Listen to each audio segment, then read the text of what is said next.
Hello and welcome to a special edition of Out of Lives. This time we have another interview with another indie developer, David Amador.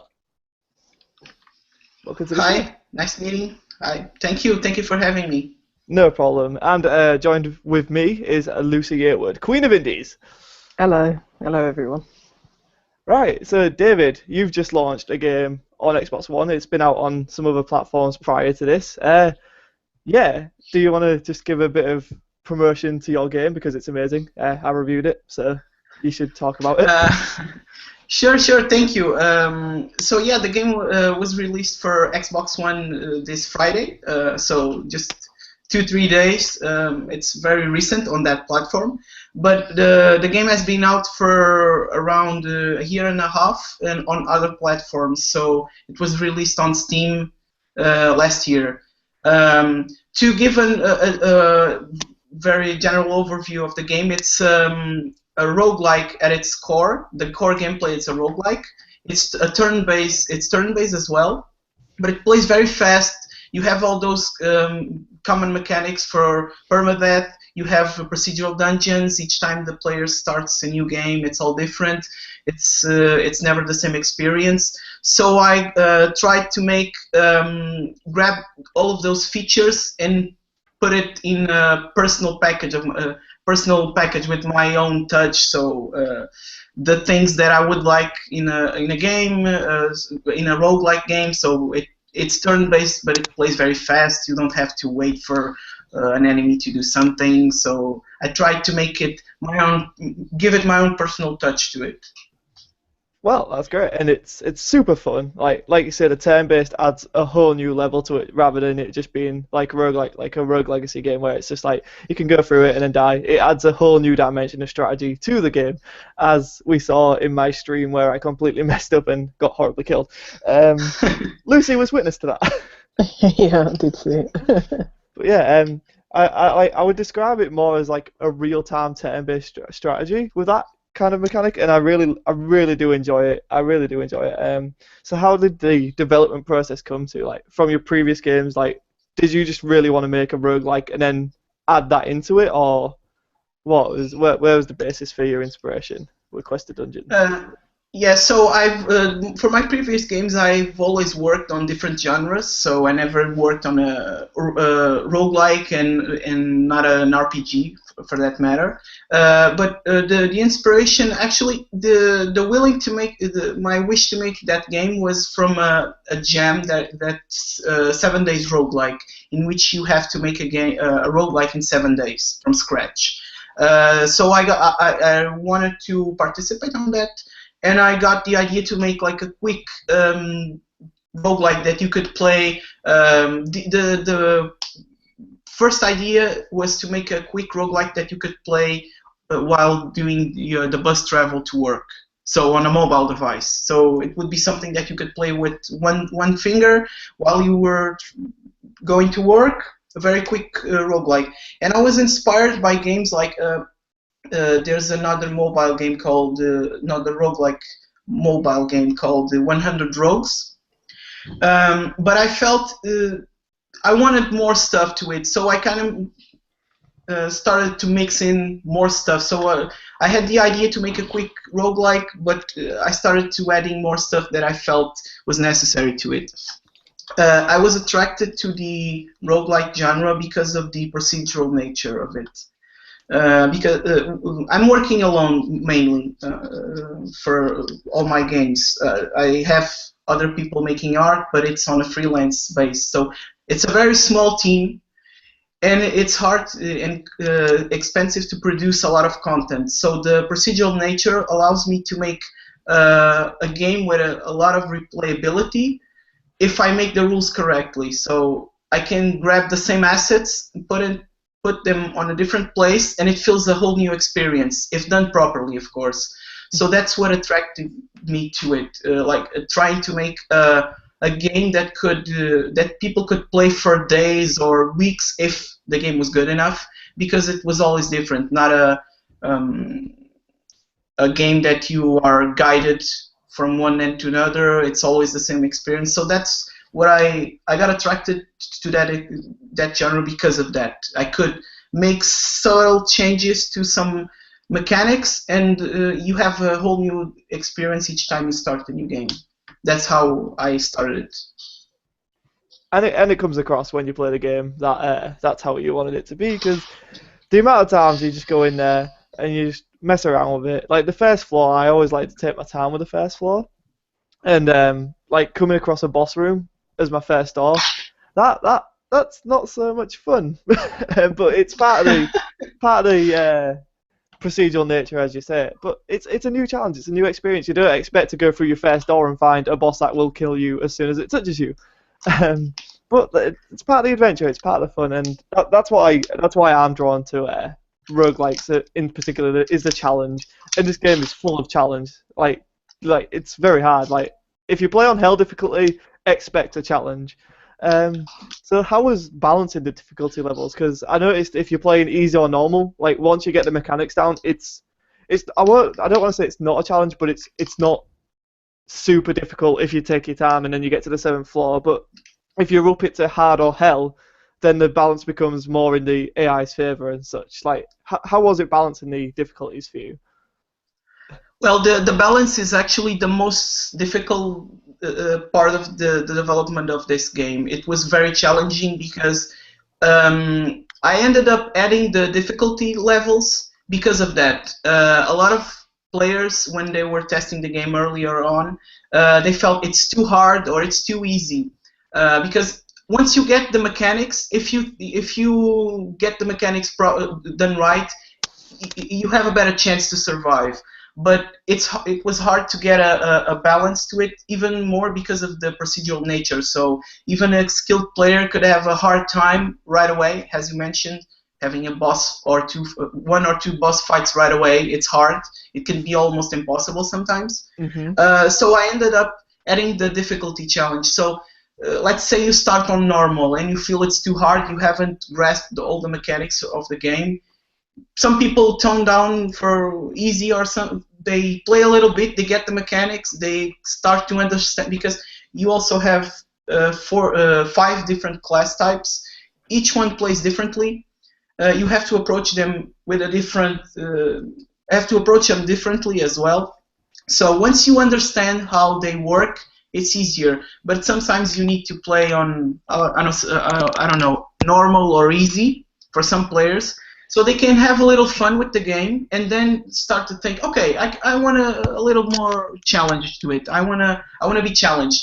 That's why I added that, because just adding I don't know, my own personal, if I get too good at it, like adding just hell mode, for example, if the only difficulty was hell mode, a lot of people wouldn't have that much fun playing it, because I want people to die a lot, of course. I want them to care about the character, and I want them to think about the next action, but I don't want them to feel frustrated all the time. I want them to feel, okay, I died because I made this bad choice.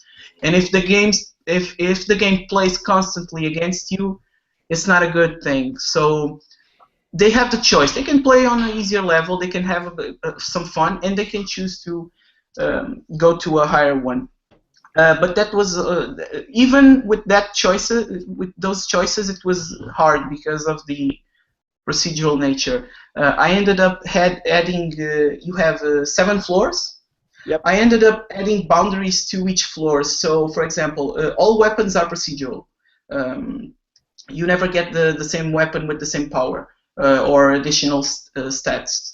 But there are boundaries. So, for example, at floor 3, I know that they will never get a weapon more powerful than a certain value.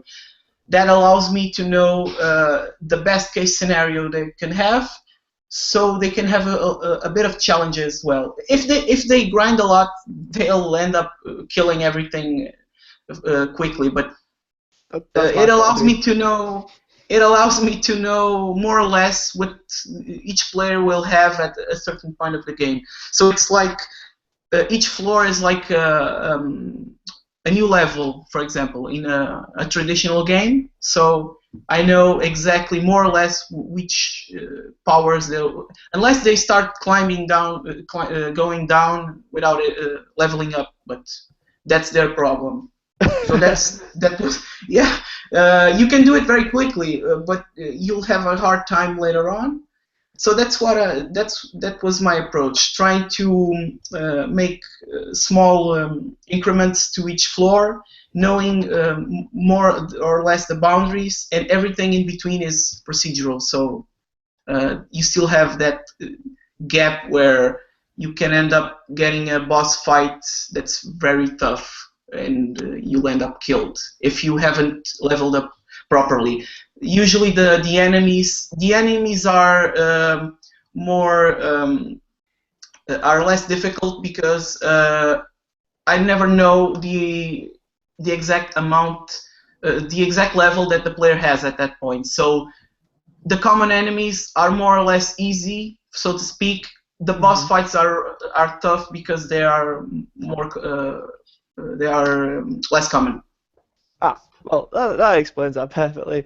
And it is fun. And I don't know, like, obviously you said the game's been out for a year and a half on other platforms now. Have you seen people imposing challenges on themselves? Like, when I streamed it, I was trying to do no health potions, which was a terrible idea. I often do it where I try and beat it in 30 minutes as one of the achievements is, and I managed to do that, and I was so proud.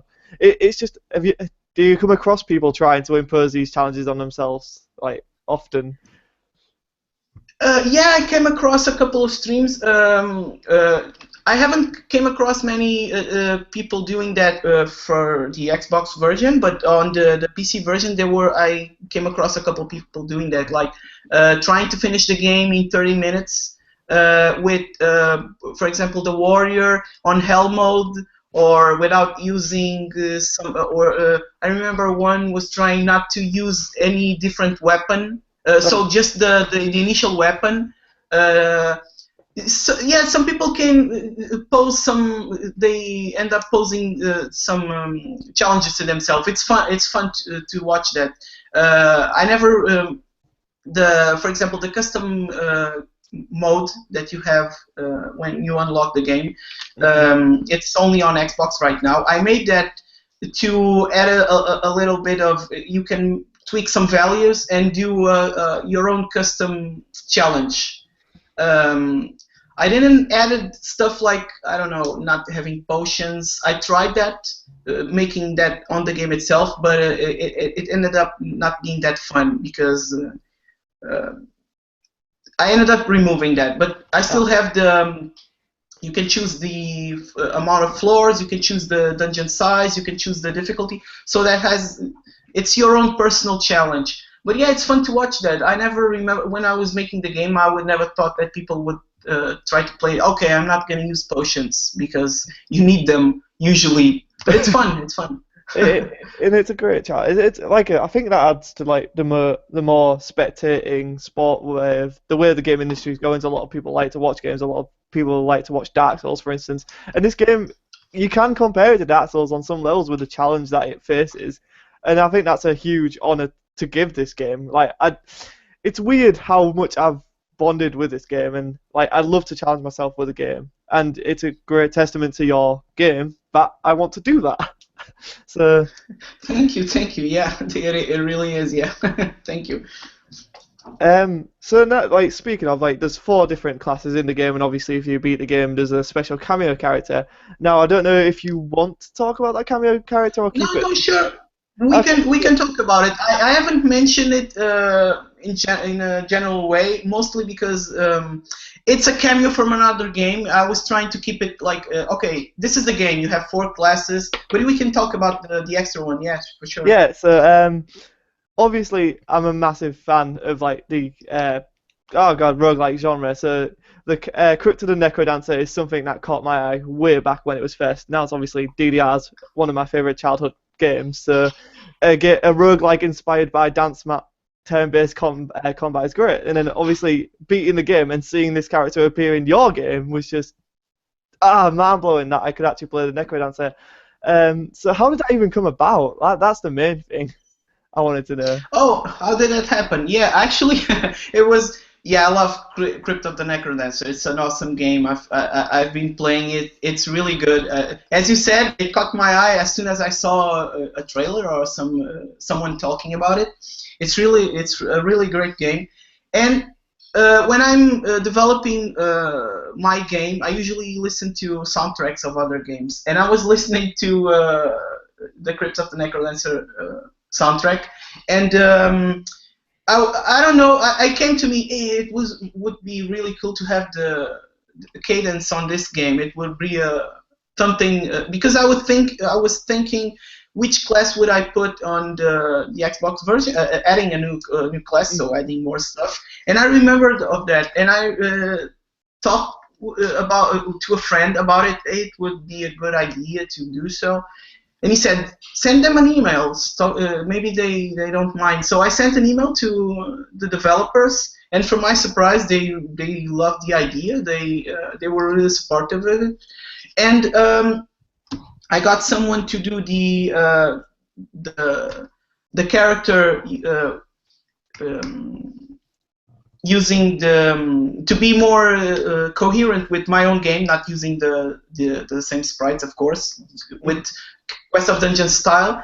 I sent them. They loved the small animation of the character. She's just going up and down, as she's doing on their own game as well. But it suits well on Quest of Dungeons because it's the same art, more or less the same 16 bits art style.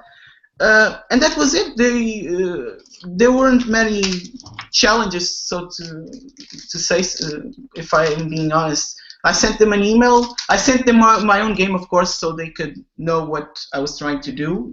They liked it, and that was it. Yeah. I have to do. If the people who are listening don't know the game, go try it. It's really awesome.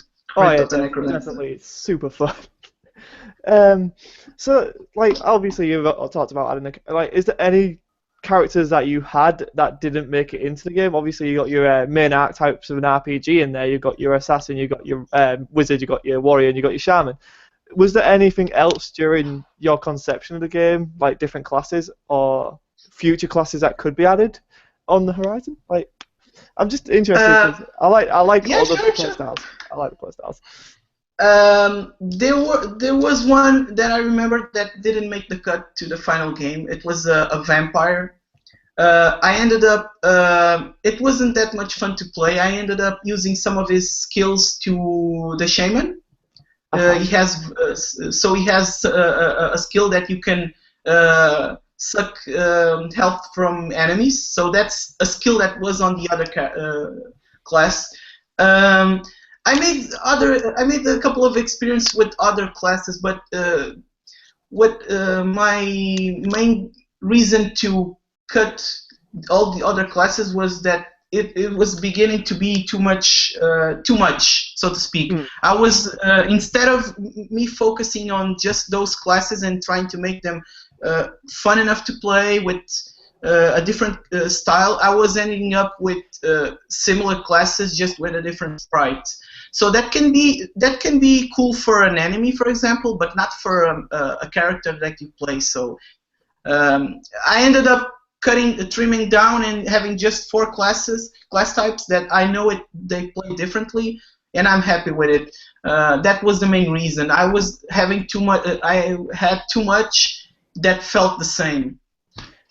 Well, that's perfectly understandable. Obviously, you're one man working on this. Ginormous game. It's a big undertaking, and obviously the balance has to be right. And I think you've really struck a chord with the balance, or else nobody would keep coming back to play it or challenging themselves, which they obviously do. So they obviously love the game, and the balance is perfectly right. So I guess that makes sense to choose them.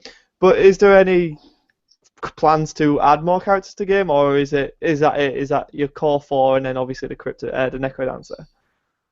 I don't have any plans right now, to be honest. But it's the same. Like, I didn't have any plans a couple of months ago to add another one, and I added it. So if I ever feel like there's something new that I can add, that I feel like I should add this because it's fresh and new and people will enjoy it, sure, I will probably add it. But I don't have any plans right now, to be honest. Right now. I'll try to stabilize the game. There's always some issues. Maybe if there are a couple of things that I can add to make the experience more enjoyable, but not any major new content like a class type, for example. I don't have any plans right now. Fair enough. And Lucy, let's move away from just Quest of the Dungeons as a whole. Obviously, you've made other games, so let's bring in Lucy to talk about the indie side, the indie development. Is there any questions you want to ask Lucy? Yeah, well, my first question is, how did you get involved with the Idea Xbox program? I know you went to EGX last year and you said that you were in talks with Microsoft prior to that, but how exactly did you initiate the conversation with Microsoft? I mean, I've heard so many different developers say, oh, just got in touch on Twitter or sent them an email. So how did you get in touch with Microsoft? Yeah, so my experience is very similar to that. Before EGX, I was already exchanging emails with them. I just sent them an email, to be honest. They have the ID at Xbox submission page that any developer can go there, fill all the requirements, and send them, and they'll eventually get to you. But I remember that I sent a very casual email and said them, okay, I have this game, Quest of Dungeons, is out on Steam, etc. And I sent them a couple of YouTube videos with people playing, not trailers, but people playing.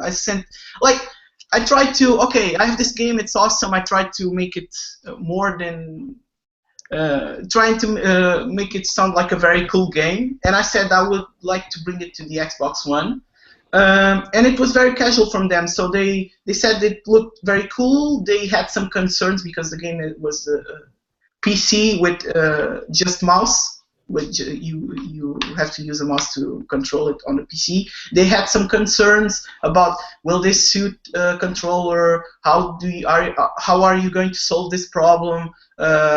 But once I said my ideas, how I wanted to approach the Xbox One version, it was very simple from that. They gave me access to the development tools, and I just started making it. Yeah. Okay. It was a very casual. They are very approachable. If you can send them an email or a Twitter is probably a bit harder because they can miss it, but an email, they usually get it. They may not reply because they have a lot of stuff right away, but they'll eventually get to you. So it's sending an email explaining what you want to do. Send them as much as information as you can about the game.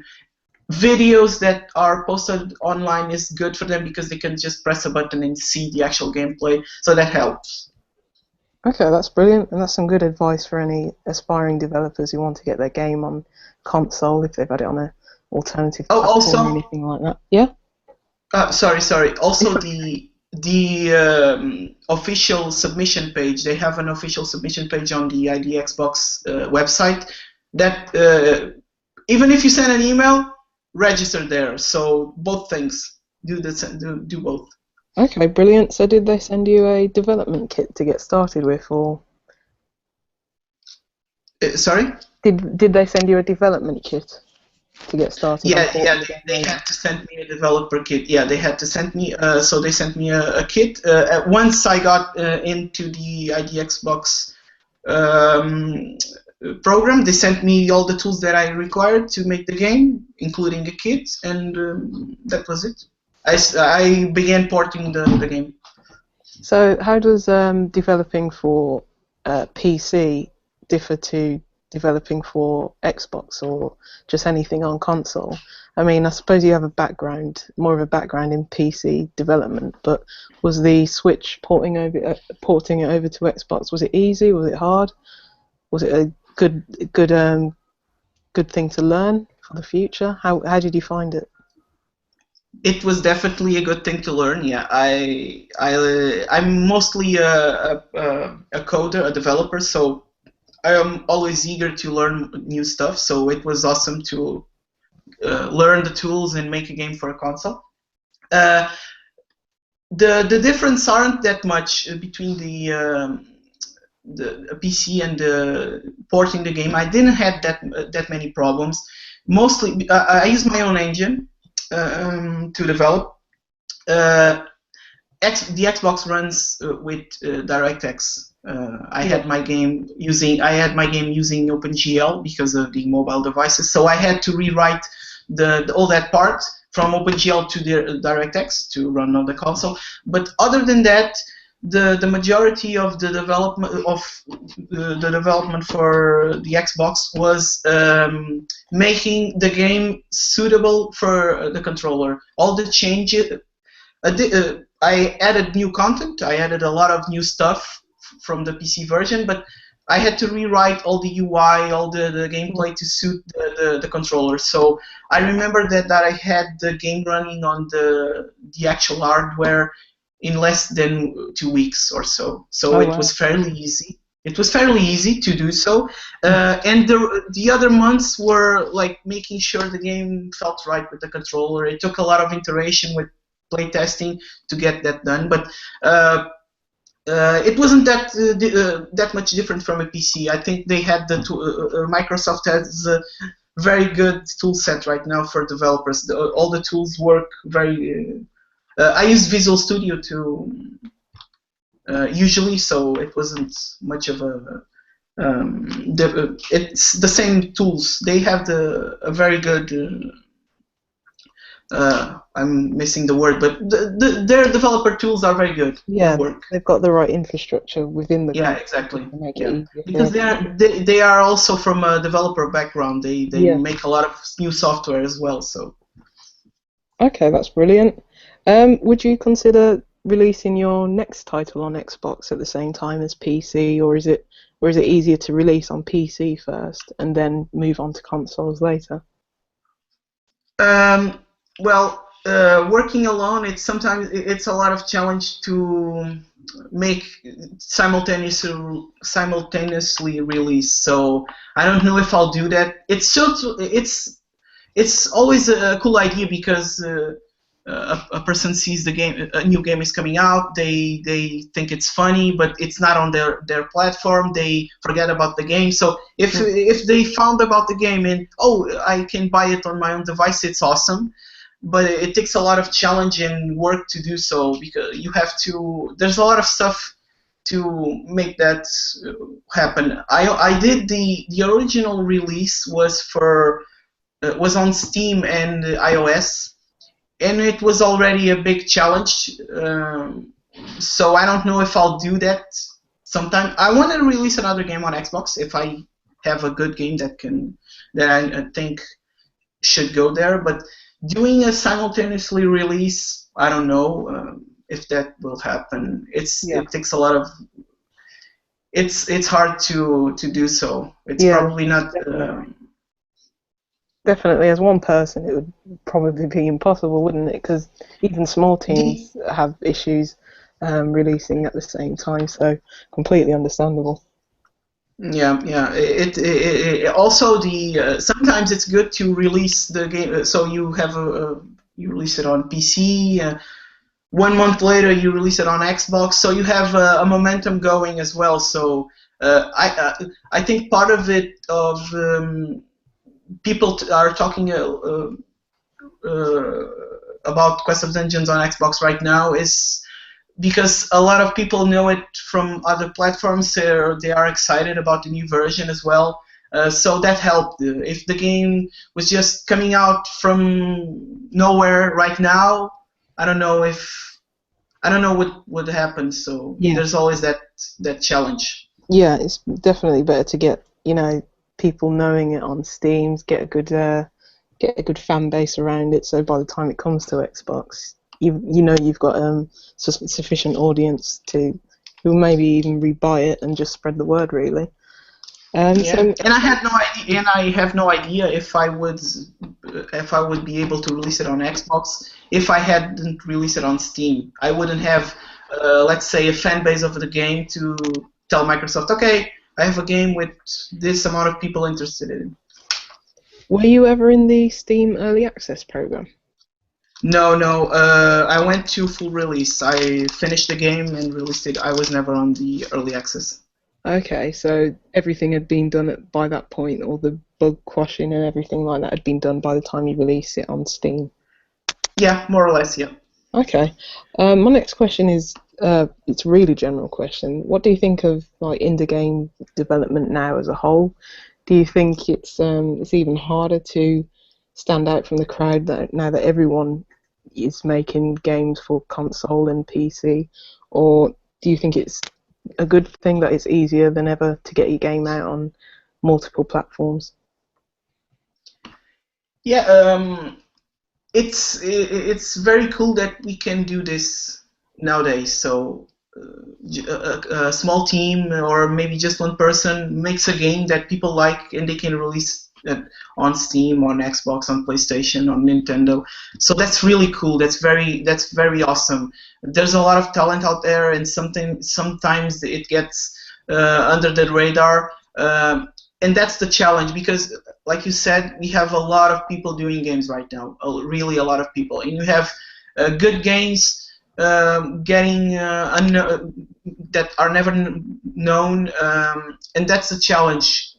Getting getting people to know your product, getting people to know your game, but that comes with having access to the platforms. It's a challenge. For example, right now, the mobile platform is super crowded. It's nearly impossible to do anything like that because they have all the gates are open. Anyone can publish there. Anyone can, and that leads to sometimes inferior quality products. Yeah. So that's really a challenge because. You have the audience is different from mobile to PC and consoles, but it's still a challenge. I'm always afraid of that because we never know. I don't know. We can make a very good game that people like, but you release and okay, it doesn't sell because you have 30 other games releasing on that day. We never know what's coming out, and that's really a challenge. It's scary. It's very awesome that we can, I don't know, publish a game from our house, so we can develop a game fully in our house, publish it like that. But it's scary because you never know where your 1 year, 2 years of hard work and money will go.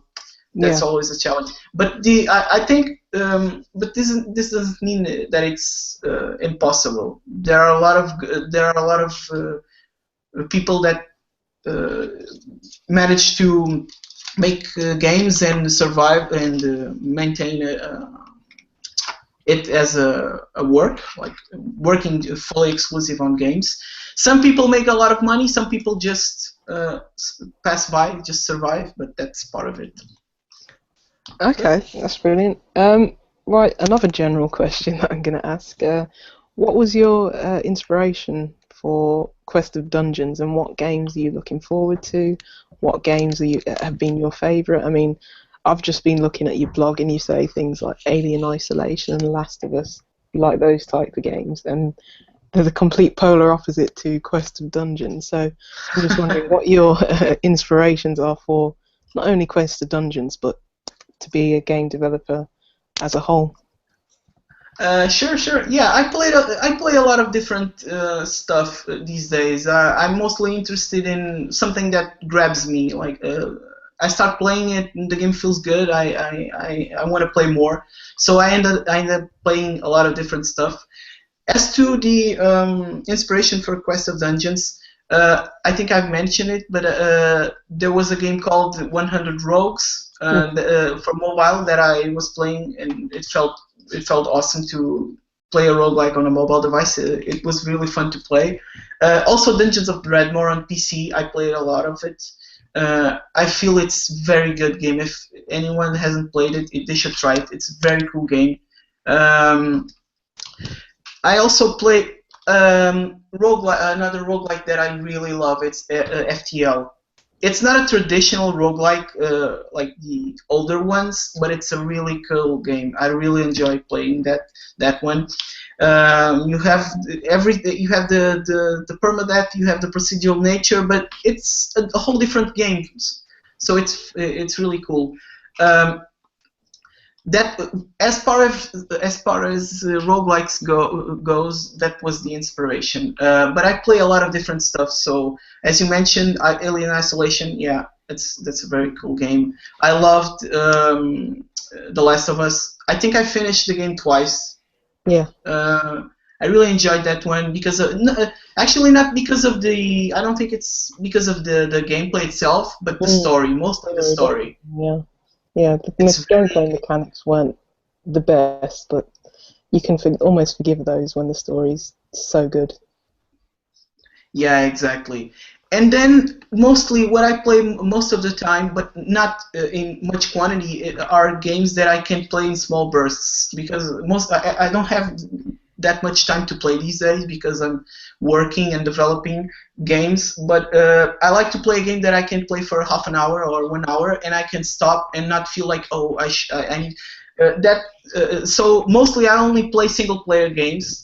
I have a hard time playing multiplayer because stuff like Dota or stuff like League of Legends, because you need to practice and you need to schedule with a team, play with your friends, and I can't do that. I don't have time to do that. So I end up playing, I don't know, Mario Kart.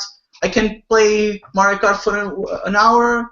It's fun. It's quick to grab. That's what I try to make with Quest of Dungeons. So you can quickly grab it, play for half an hour, and drop it. And maybe you want to play more, maybe you don't. But the next day you'll probably have that urge to play a little bit more. And that's what I play mostly these days. I think the last game I started playing that I wasn't expecting to like that much was Until Dawn. Okay. Ooh, that's just cool. Yeah, I'm really looking forward to seeing it. Yeah, I'm looking forward to that as well. Yeah, don't spoil it.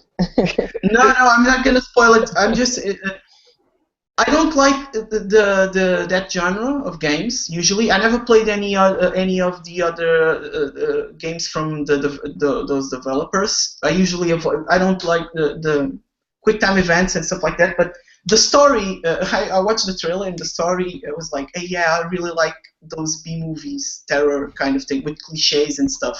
I want to play this, and it's really good. I'm really having a good time playing it. And you can play that. As I play Mario Kart, I can play for 1 hour and save and quit and just pick up later.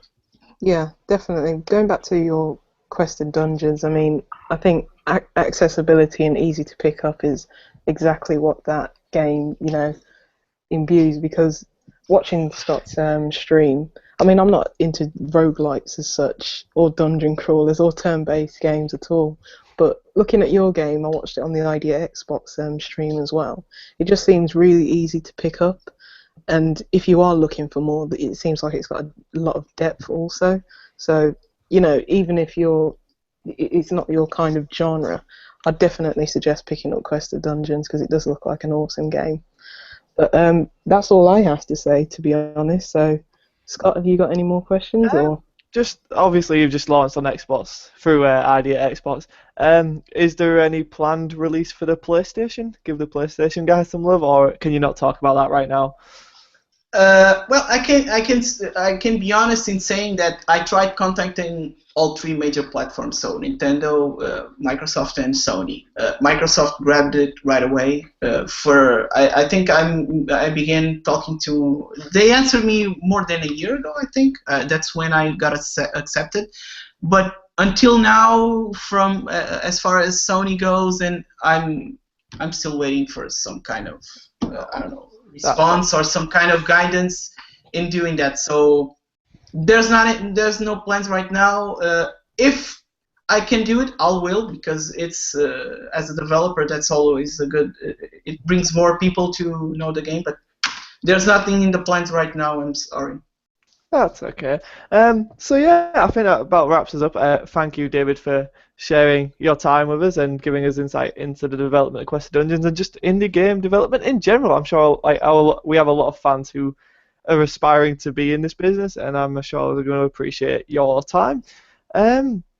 Just before we go, obviously you've just launched a game, and we don't want to take away from that thunder. Is there anything else you're working on, or could you give a hint, or are you still focused on Quest of Dungeons right now? First of all, thank you for having me. It was a pleasure. Right now, I'm just juggling around some ideas. I don't know exactly what I'll be doing, but I want to try something new. I'm too roguelike. There's too much roguelike in my brain right now. I want to try something new. I want to work on a new genre, but I don't know exactly what I'll be doing. I know that I'll probably. I'm usually very open to what I'm doing on Twitter. I usually talk about the development, even Quest of Dungeons from early on. I was talking about it, so I know that as soon as I know what I'm gonna do, I'll probably start talking about it. So And I just don't have any idea right now. do you want to plug your Twitter handle so people can follow you there? Also, it's DJ underscore link. You can Right. find. You can ask me more questions if you want, or just as some people do, send me cat pictures. That's always fun. That's always fun. Ah, right. Well, great. Thanks for having you, and would love to have you back on again sometime. It's great having these interviews, and a lot of people appreciate it. So our Sure, arm sure. is always extended, and you're welcome back at any point. And that wraps us up, I think. Yeah, Lucy, thank you for joining me. David, Thank you. it was a pleasure Thank you talking for to you. having me. It was And a yeah, pleasure as well. and that's it. Thank you all. Subscribe to the channel. Follow us on Twitter and Facebook. And as always, have a nice day.